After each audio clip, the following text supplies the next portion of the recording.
everyone, this side Preet Kamal. Today we'll be discussing about the subject details of NFTL.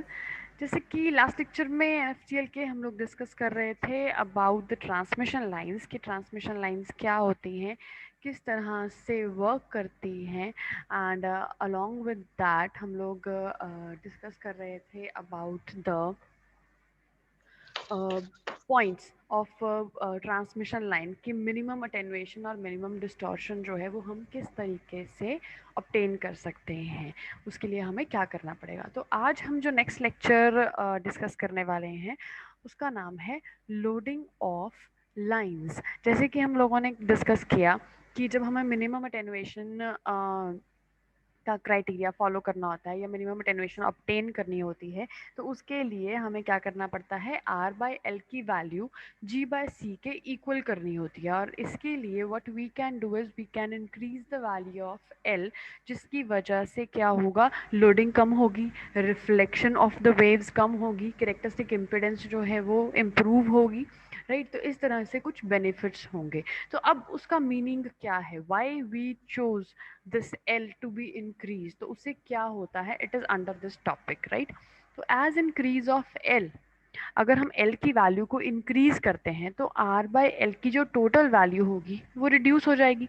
तो इसका मतलब क्या हुआ, by increasing L the value of R by L is approximately equal to G by C, क्योंकि normal transmission lines के अंदर R by L की value G by C से बहुत ज़्यादा होती है, तो जिसकी वजह से आपकी जो लाइन है वो डिस्टॉर्शन फ्री नहीं हो पाती है। तो इसलिए अगर हम एल की वैल्यू को इंक्रीज करेंगे तो क्या होगा, आर बाय एल की टोटल वैल्यू रिड्यूस होगी या उसके अप्रोक्सीमेटली इक्वल पहुंच जाएगी, तो जिसकी वजह से डिस्टॉर्शन लेस लाइन जो है वो बनने की तरफ हमारा जो मूवमेंट है वो सक्सेसफुल हो जाएगा। But this is possible by making L higher, this is possible, ये हो सकता है एल को हाई करने से।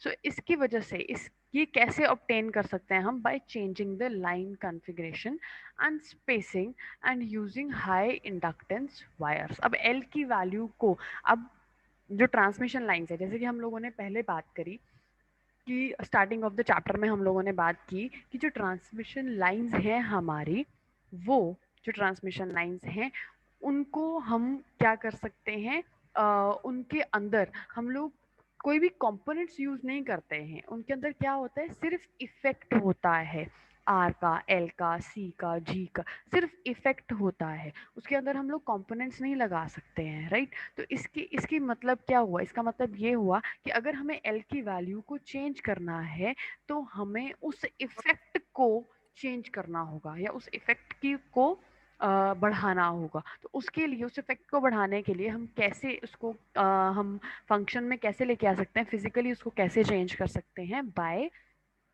Changing the line configuration. Line की कॉन्फ़िगरेशन और उसकी स्पेसिंग को चेंज करके हम एल की वैल्यू को इंक्रीज कर सकते हैं, या by using high inductance wires. तो उसके अंदर जो कोएक्सियल केबल में, जो ट्रांसमिशन लाइन में हम वायर्स यूज कर रहे हैं, वो ऐसी वायर्स हम लोग यूज करें जो हाई इंडक्टेंस वायर्स हैं। तो उसकी हेल्प से हम लोग क्या कर सकते हैं, एल की वैल्यू को इंक्रीज कर सकते हैं। और इस मेथड को, जिसके हेल्प से हम लोग लाइन कॉन्फ़िगरेशन को, स्पेसिंग को चेंज करते हैं, हाई इंडक्टेंस वायर्स को यूज करते हैं, इस मेथड को हम बोलते हैं loading of lines. Loading of line का मतलब है, it means the artificial enhancement of inductance and the line, and it is termed as loaded line. मतलब हमने इंडक्टेंस को आर्टिफिशियली एनहांस किया, क्योंकि वो उसके अंदर इंडक्टर लगा नहीं हुआ है, उसका सिर्फ इफेक्ट है। उस वायर के अंदर जिसको हम यूज कर रहे हैं उसके अंदर इंडक्टेंस इफेक्ट है, तो उसको आर्टिफिशियली जब हम उसको एनहांस करते हैं तो उसे हम क्या बोलते हैं, लोडेड लाइन। तो वो लाइन क्या बन जाती है हमारी, लोडेड लाइन बन जाती है। So there are various ways by which loading can be increase, जिसकी वजह से हम लोग, जिसके साथ हम लोग लोडिंग को इंक्रीज कर सकते हैं। Number one is by adding induction in lumped form at a specific location. Induction add करके, लम्ब्ड फॉर्म के अंदर इंडक्शन को ऐड करके एट स्पेसिफिक लोकेशंस, किसी किसी जगह पे, किसी किसी पर्टिकुलर जगह पे हम लोग अगर ऐड करें लम्प्ड फॉर्म के अंदर इंडक्शन को ऐड करें, लम्प्ड फॉर्म मतलब उसका इफेक्ट, ठीक है, उसको ऐड ऑन करें कुछ कुछ स्पेसिफिक लोकेशंस पे इन अ पर्टिकुलर फॉर्म, तो उसे हम क्या बोलते हैं, स्टब मैचिंग भी बोलते हैं। इसके बारे में हम आगे पढ़ेंगे कि स्टब मैचिंग क्या होती है। तो फर्स्ट मेथड क्या हुआ, इंडक्शन को ऐड ऑन करना in some particular lumped form at some specific locations in a particular form, right? And second thing is by installation of coaxial cable in series with the line such that the line's inductance increases। तो मतलब जो coaxial cable हैं उनको line के साथ series में install कर देना, तो उसकी वजह से क्या होगा, लाइन इंडक्टेंस जो है वो इंक्रीज हो जाएगी, right. Then types of loading, अब लोडिंग किस किस तरीके से हम लोग कर सकते हैं। So first thing is continuous loading and second thing is lump loading. तो दो तरीके से हम लोग अपनी जो लाइन है उसकी लोडिंग कर सकते हैं, दैट मीन्स उसके अंदर इंडक्टेंस को इम्प्रूव कर सकते हैं। तो सबसे पहली चीज़ क्या है, कंटिन्यूस लोडिंग।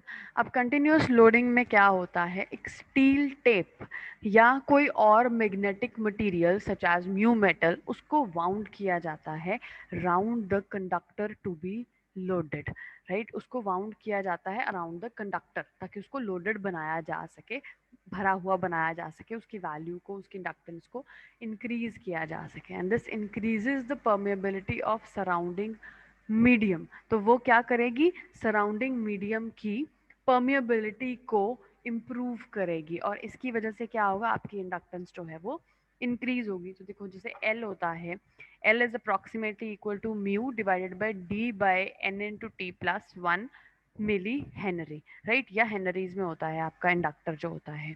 तो अब म्यू क्या है, mu is the permeability of the iron tape, उसकी परमिएबिलिटी कितनी है। D is the diameter of the copper conductor, N is the number of layers, right, and T is the thickness per layer। तो ये सारी चीजें जो हैं वो हमारे पास अवेलेबल हैं। मतलब अगर हम इंडक्टेंस को बढ़ाना चाहते हैं तो जो इंडक्टर की वैल्यू है वो इन सब चीजों पे डिपेंड कर रही है, राइट। परमिएबिलिटी क्या होती है, परमेबिलिटी जो है एक तरीके की क्वालिटी है या एक स्टेट है, being permeable, that means being able to be penetrated और पास थ्रू, कितना वो पास कर सकता है आयरन टेप में से, कितनी वो फ्लक्स को पास करने की कैपेबिलिटी दे रहा है, that is called as permeability, right. उसकी एबिलिटी कितनी है उस कंपोनेंट की या जो भी मटेरियल आप यूज कर रहे हो उसकी, that is basically called as the permeability, right. या इसको हम क्या बोल सकते हैं, जो मैग्नेटिक फील्ड हम अप्लाई करते हैं, राइट, इन इलेक्ट्रोमैग्नेटिज्म, परमिएबिलिटी क्या होती है, एक मेजर होता है मैग्नेटाइजेशन का एक मेजर है जो कि हमें चेक करके बताता है that a material obtains in response to an applied magnetic field, कि जब उसे मैग्नेटिक फील्ड किसी मटेरियल को अप्लाई की जाती है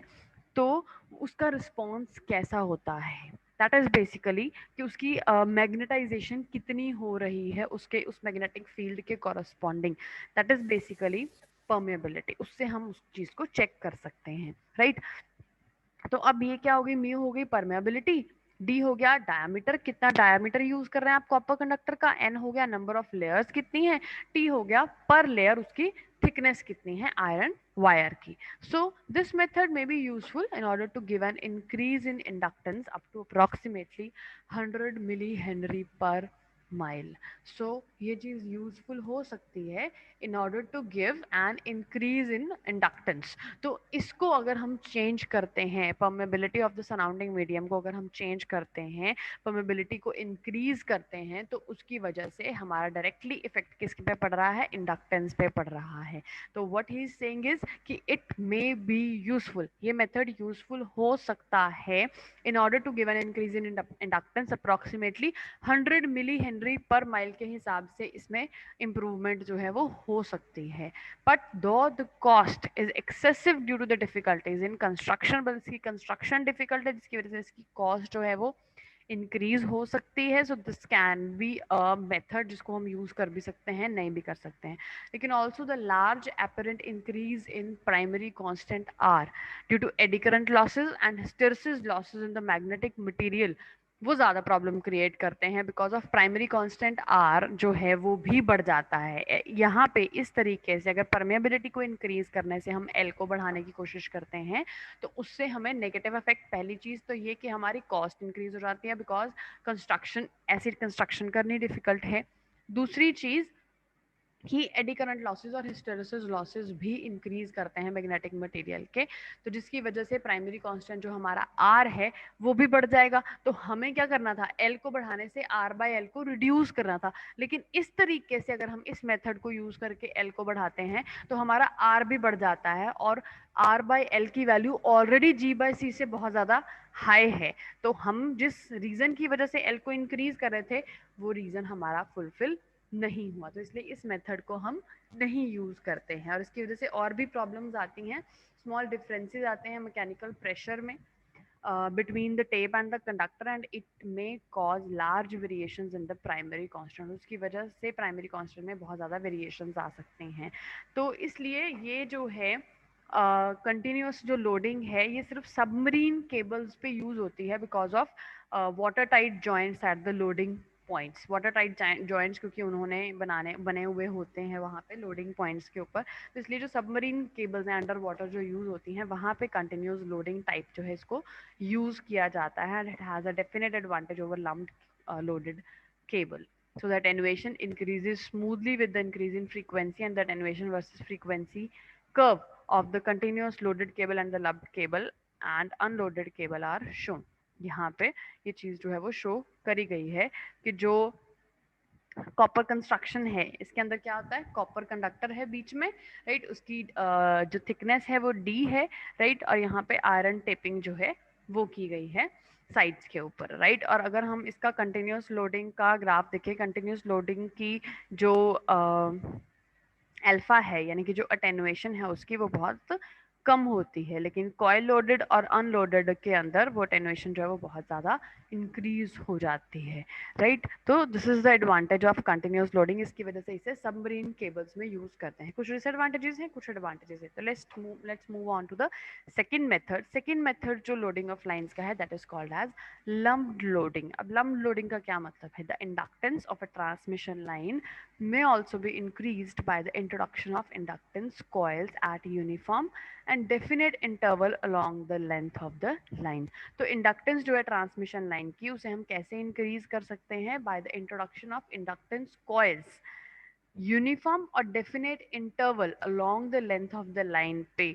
अगर लेंथ ऑफ द लाइन के साथ यूनिफॉर्मली और एक डेफिनेट इंटरवल्स के बाद हम लोग इंडक्टेंस कॉइल्स को इंट्रोड्यूस करें तो उससे भी inductance of the transmission line को इम्प्रूव किया जा सकता है। The line then behaves at all frequencies and up to a certain frequency called the cut off frequency. तो अब वो जो लाइन है वो कैसे बिहेव करती है, सारी फ्रीक्वेंसीज पे and up to a certain frequency called cutoff frequency as a distortionless line। इस वजह से अगर हम इस तरीके से करेंगे at uniform and definite intervals along the length of the line, अगर हम इंडक्टेंस कॉइल्स को इंट्रोड्यूस करेंगे तो इसकी वजह से इंडक्टेंस बढ़ेगी एंड वो लाइन कैसे बिहेव करेगी, एज अ डिस्टॉर्शनलेस लाइन। कब तक डिस्टॉर्शनलेस लाइन की तरह वर्क करेगी, जब तक कट ऑफ फ्रीक्वेंसी नहीं आ जाती, right. So this line behaves as at all frequencies and up to a certain frequency called the cutoff frequency as a distortionless line providing the spacings are provided the spacing are uniform। provided अगर आपने जो spacings ली हैं line loading of the lines मतलब जो coils है उनको inductance of coils को introduce करने की जो स्पेसिंग ली है अगर वो यूनिफॉर्म होगी तो up to the cut off frequencies सारी फ्रीक्वेंसीज पे आपकी ट्रांसमिशन लाइन डिस्टॉर्शनलेस लाइन की तरह बिहेव करेगी। और अटेनुएशन जो है it increases rapidly above the cut off frequency where the lumped loaded line behaves as a low pass filter. तो इस तरह की अगर हम सिचुएशन को यूज करते हैं, इस इक्वेशन को, इस मेथड को अगर हम यूज करते हैं हमारी ट्रांसमिशन लाइन की जो डिस्टॉर्शन लेसनेस है उसको अचीव करने के लिए,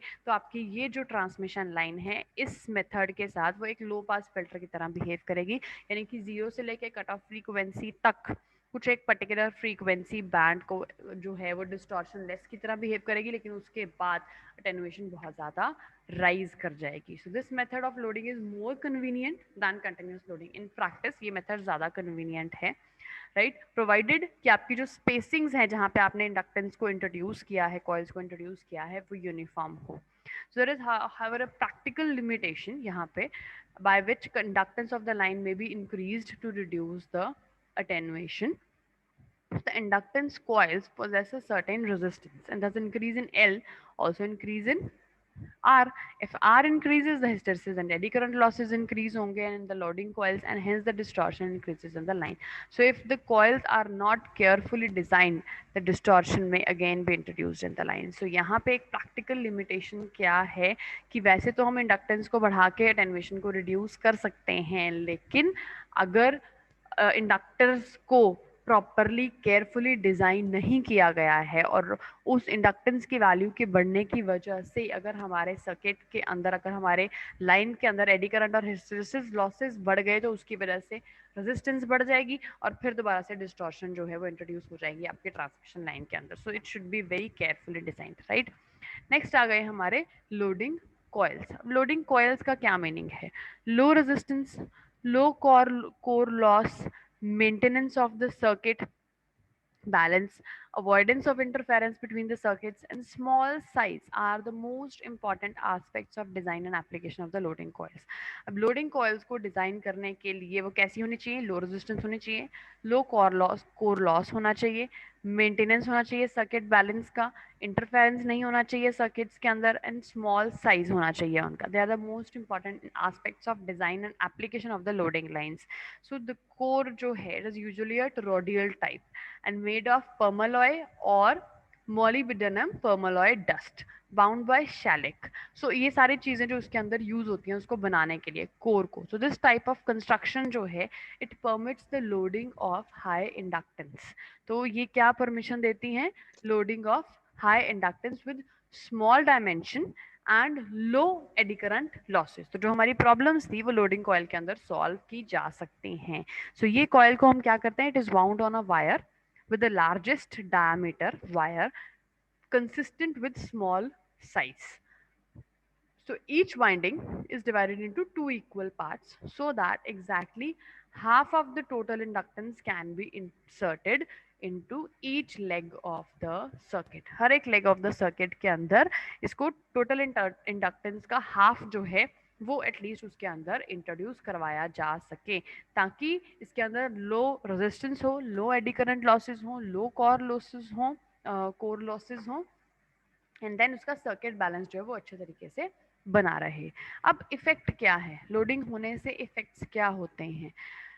the attenuation characteristics of unloaded line वो हमने पहले ही देख लिया. जो अनलोडेड लाइन होती है एट वेरियस फ्रीक्वेंसीज उसकी अटेनुएशन बहुत ज़्यादा इंक्रीज होती है, मतलब कम फ्रीक्वेंसीज पे कम होती है लेकिन उसके बाद इंक्रीज करती रहती है. So it may be observe that alpha characteristic यानी कि attenuation characteristics of a loaded line is similar to that of a low pass filter की लो फ्रीक्वेंसीज पे तो कम है अटेनुएशन लेकिन हाई फ्रीक्वेंसीज पे बहुत ज़्यादा है, where FC denotes the cutoff frequency. So the loaded transmission line serves as a low pass filter. ये एक low pass filter की तरह वर्क करते हैं. देखो FC से पहले कम है अटेनुएशन एंड FC के बाद एक सडन राइज हो रहा है लोडेड लाइन के अंदर. So the most important factor जो यहाँ पे हम ऑब्जर्व कर सकते हैं that attenuation is very low below the cut off frequency. So this is an important achievement to make minimum attenuation in the line. So proper loading of line makes R by L approximately equal to G by C, thus making the line almost distortionless. So that means कि अगर हम low frequencies पे transmission lines को use करते हैं इस method के साथ, loaded lines के साथ, तो हमारी जो attenuation है वो बहुत ज़्यादा कम होगी और वो सारी की सारी frequencies जो है वो वहाँ से pass on कर जाएंगी. तो low frequencies के लिए हम ये चीज़ को use कर सकते हैं below the cutoff frequency. अब इसके इफेक्ट्स क्या होंगे? Of loading on the secondary constant, G not increase होगा and becomes practically a pure resistance बन जाएगा. अल्फा रिड्यूस होगा और कांस्टेंट बन जाएगा. Over a constant working range, ठीक है, तो पर्टिकुलर फ्रीक्वेंसी रेंज के लिए बीटा इंक्रीज होगा and the velocity of propagation is reduce to a value which is practically constant over the working range. तो effect of loading on the secondary constants ji not पे भी better effect है, alpha यानी कि attenuation पे भी और phase shift constant पे भी, हर एक चीज पे पॉजिटिव इफेक्ट जो है वो आ रहा है loading of the line, but over a working range, मतलब पर्टिकुलर फ्रीक्वेंसीज तक, not after that. Okay, so losses कौन कौन से होते हैं ट्रांसमिशन लाइन के अंदर? सो प्रैक्टिकली अगर हम बात करें प्रैक्टिकल ट्रांसमिशन लाइन में, तो energy input at one place suffers some losses while being transmitted to another place at the output. So there are three types of losses: radiation losses, dielectric losses, copper और heating losses और thermal losses बोलते हैं उन्हें। तो radiation loss क्या होता है, ये कब अराइज करता है? व्हेन द लाइन में act as an antenna and is particularly evident when the separation of conductor is high. That means कि जब कंडक्टर्स की सेपरेशन ज़्यादा होती है या आपकी जो लाइन है वो एक एंटेना की तरह वर्क करना स्टार्ट कर देती है, उस टाइम पे रेडिएशन लॉसेज होते हैं। ये ज़्यादातर ओपन वायर लाइंस में होते हैं, कोएक्सियल केबल्स में नहीं होते हैं इतने। So in case of high frequency transmission through the open wire transmission lines, radiation losses होते हैं because of the rise in the electromagnetic field surrounding the conductors, right? And this loss of energy due to radiation effect is proportional to the square of the frequency and increases with the spacing in the line conductors. अगर line conductors में spacing जितनी ज़्यादा बढ़ेगी, उतनी ज़्यादा radiation effects और loss of energy उतना ज़्यादा होगा, because it is proportional to the square of the frequency, right? तो जितनी फ्रीक्वेंसी इंक्रीज होगी हाई फ्रीक्वेंसी ट्रांसमिशन लाइंस में, वहां पे भी रेडिएशन बढ़ेगी and along with increase in the spacing between the line conductors. दूसरे तरह के लॉस जो होते हैं उन्हें बोलते हैं डाइलेक्ट्रिक लॉसेस। तो डाइलेक्ट्रिक लॉसेस जो हैं, इसके अंदर एयर जो है वो जनरली एक्ट करती है as a dielectric medium between the conductor and the earth, while in coaxial cables the dielectric medium may be chemical compounds. coaxial cables के अंदर it may be a chemical compound, but normally air जो है वो conductors के बीच में as a dielectric medium work करती है। So it possesses finite conductivity and there is a leakage as well as the loss of energy between the conductors being separated by the electric medium, right? So this energy loss appears as heat in the dielectric medium. तो ये जो energy loss होता है dielectric की वजह से it appears as a heat loss, right? तो energy loss बोलते हैं इसे, it is proportional to the voltage across the dielectric and inversely proportional to the characteristic impedance of the dielectric medium for any power transmitted. So ये loss increase कैसे होता है? Increases for the solid and the chemical डायरेक्ट्रिक medium के लिए बढ़ जाता है, लेकिन ये एयर के लिए एयर डायरेक्ट्रिक हीट लॉस जो है वो निग्लेजिबल अमाउंट में होता है। सो प्रैक्टिकल कैपेसिटर्स में डायलेक्ट्रिक लॉस अपीयर होता है due to the imperfectness of a power capacitance. अगर इस तरह का कोई भी प्रॉब्लम क्रिएट होता है प्रैक्टिकल कैपेसिटर्स के अंदर डायलेक्ट्रिक लॉस का, तो it is because of the imperfectness of a power capacitance. And in transmission lines dielectric loss appears for imperfectness of the dielectric medium. तो ट्रांसमिशन लाइंस के अंदर डायरेक्ट्रिक loss क्यों होता है? डायलेक्ट्रिक मीडियम की इम्परफेक्टनेस की वजह से। तो जनरली ये हाई होता है अगर आप मीडियम्स की बात करते हैं, एक्चुअल मीडियम, सॉलिड मीडियम या केमिकल मीडियम्स की, लेकिन ये निग्लिजिबल होता है अगर एयर मीडियम है as a dielectric, right? Then last one is the copper loss. Copper loss को हम कंडक्टर हीटिंग लॉस या थर्मल लॉस भी बोलते हैं। It is basically the energy loss in the form of heat. Heat की फॉर्म में ये एनर्जी लॉस जो है वो होता है and it is being dissipated in the surrounding medium by the line of the conductors, right? तो ये जो कॉपर लॉस है ये भी एक फॉर्म ऑफ एनर्जी लॉस है, जिसके अंदर जो एनर्जी है वो हीट की फॉर्म में डिसिपेट होती है in the surrounding medium by the line conductors. So ये loss appear होता है because of the existence of resistance in the line conductors. अगर line conductors के बीच में resistance होगी तो heat जो है वो produce होगी। तो ये किसकी वजह से होता है? I square R losses की वजह से। I क्या है? करंट है और थ्रू द कंडक्टर जो फ्लो कर रहा है, हर R is the resistance. Conventionally इसे हम copper loss या conductor heat loss या thermal loss बोलते हैं, right? And it is proportional to the square of current flowing through the inversely proportional and inversely proportional to the characteristic impedance. Square of the current flowing यानी कि I square and inversely proportional to the characteristic impedance. Inversely proportional होता है characteristic impedance Z naught से, right? So because of the skin effect, DC और AC copper losses जो होते हैं वो डिफरेंट होते हैं, and AC copper loss is more and increases with the frequency of operation. जो डीसी कॉपर लॉसेस होते हैं उन पे फ्रीक्वेंसी का कोई इफेक्ट नहीं होता है, लेकिन एसी कॉपर लॉसेस जो होते हैं वो फ्रीक्वेंसी के बढ़ने से they can increase also. So these are the types of losses जो हमारे ट्रांसमिशन लाइन के अंदर पॉसिबल हो सकते हैं, और इनको रिड्यूस करके, इनको कम करके, मिनिमाइज करके हम लोग डिस्टॉर्शनलेस लाइन और मिनिमम अटेन्युएशन की इक्वेशंस को अचीव कर सकते हैं। Right, so this was all about the loading of the lines. I wish it is all clear to you. If still there will be any doubts, we will be taking them later. Till then, take care and bye bye.